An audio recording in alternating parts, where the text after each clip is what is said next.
L'étude du projet de loi 16 se poursuit en commission parlementaire à Québec. Projet de loi qui a pour objectif de réformer la loi sur les copropriétés. Cette loi a été adoptée en 1969 et aujourd'hui, c'est près de 12 des ménages québécois qui vivent dans ce type d'habitation. Alors pourquoi c'est nécessaire d'adopter une réforme? Yves Jolicoeur est avocat émérite du cabinet de Grandpré Jolicoeur, fondateur également, secrétaire général du regroupement des gestionnaires et copropriétaires du Québec. Bonsoir, M. Jolicoeur. Qu'est-ce qu'on doit changer exactement et qu'est-ce qu'on va changer? En fait, c'est d'avoir une vision du futur de la copropriété. Il y a 50 ans, lorsqu'on a commencé à créer la copropriété, on n'avait aucune expertise, aucun vécu, contrairement à l'Europe.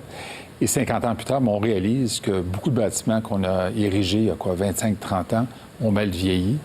Faute d'entretien, bien souvent. Faute d'amour, parce que les gens pensent que vivre en copropriété, c'est un peu comme vivre à l'hôtel. Alors, le législateur est venu, dans le fond, créer un plus grand cadre pour assurer la gestion efficace des immeubles en copropriété. Ça veut dire quoi, la gestion efficace? La gestion efficace, c'est peut-être de prévoir en amont, comme une voiture, un carnet d'entretien. Il y a plusieurs immeubles n'ont aucun carnet d'entretien de leur bâtiment, donc ils n'ont aucune idée de comment on peut planifier les travaux en amont. Une fois qu'on les a planifiés, qu'on a établi également des budgets conséquents, parce que souvent, on a eu des budgets qui étaient, dans le fond, un peu irréalistes dans les copropriétés, on va commencer à l'entretenir et, ultimement, prévoir les dépenses futures en termes de réparation majeure ainsi que de remplacement des parties communes. Donc, ça veut dire que les gens qui sont en copropriété doivent mieux prévoir et mettre plus d'argent dans le fonds de prévoyance. Mieux prévoir, mieux entretenir les bâtiments. On dit souvent des fois en copropriété que c'est un régime qui déresponsabilise les gens. On pense que quelqu'un s'en occupe de la copropriété, alors qu'on a des gens qui sont bénévoles, de bonne foi, qui n'ont pas toujours les compétences. Alors l'idée du nouveau système législatif, c'est de créer, dans le fond, plus de professionnalisme relativement à la gestion de copropriété. Donc plus de professionnalisme, ça veut dire peut-être la formation pour les gestionnaires de copropriété?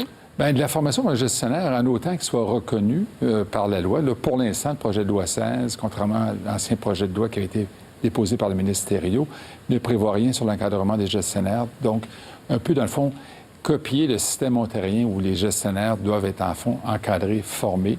Alors, on vise, en fond, en termes de revendications, un meilleur contrôle de ces Mais ça, c'est pas dans le projet de loi pour l'instant. Ça ne l'est pas dans le projet de loi pour l'instant. Mais ça pourrait être un amendement éventuel et se retrouver dans le projet de loi final. Bien, en fait, c'est ce que la ministre Laforêt a déclaré en commission parlementaire lorsque questionné par Mme Thériault, à savoir est-ce que vous allez remettre cette disposition dans la loi.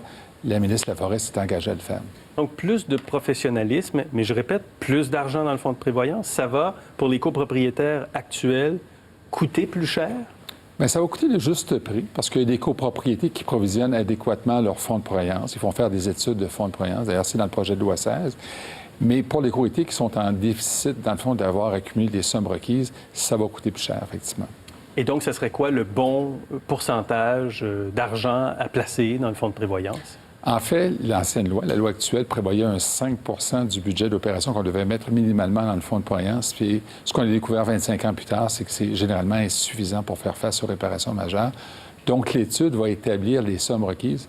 On ne parle plus de pourcentage, on parle de faire une étude qui va déterminer les besoins du bâtiment, tout dépendant. Pour son bâtiment, une étude? Pour le bâtiment spécifique. Chaque syndicat va devoir faire une étude de fonds de prévoyance pour établir, dans le cadre du budget d'opération, les sommes à être versées au fonds de prévoyance. Qui va faire l'étude?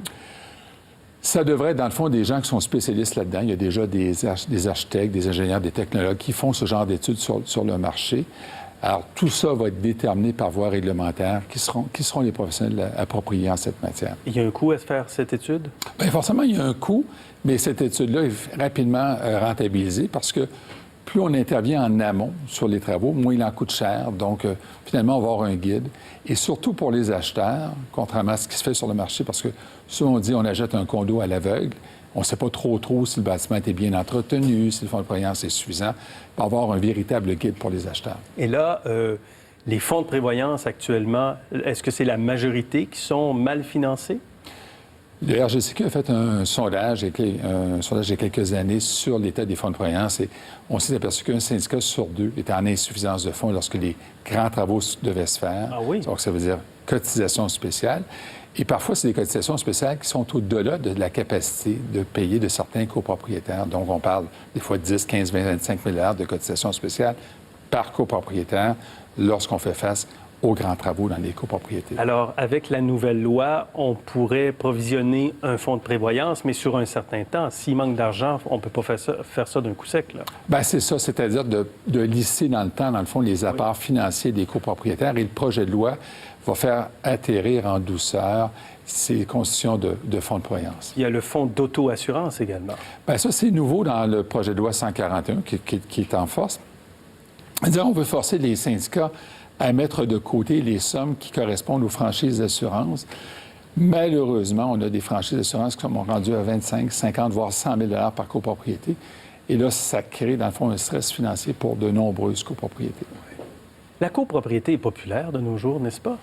C'est devenu vraiment un type de propriété très prisé. En fait, c'est le mode d'accession à la propriété dans les centres urbains, parce que finalement, on commence à manquer de terrain, donc on va construire sur une base d'élévation, et forcément, c'est de la copropriété divise qui va se développer. Oui. Maître Jolicoeur, merci beaucoup. On va surveiller de près l'évolution des travaux de cette commission sur le projet de loi 16. Merci. Merci. Merci.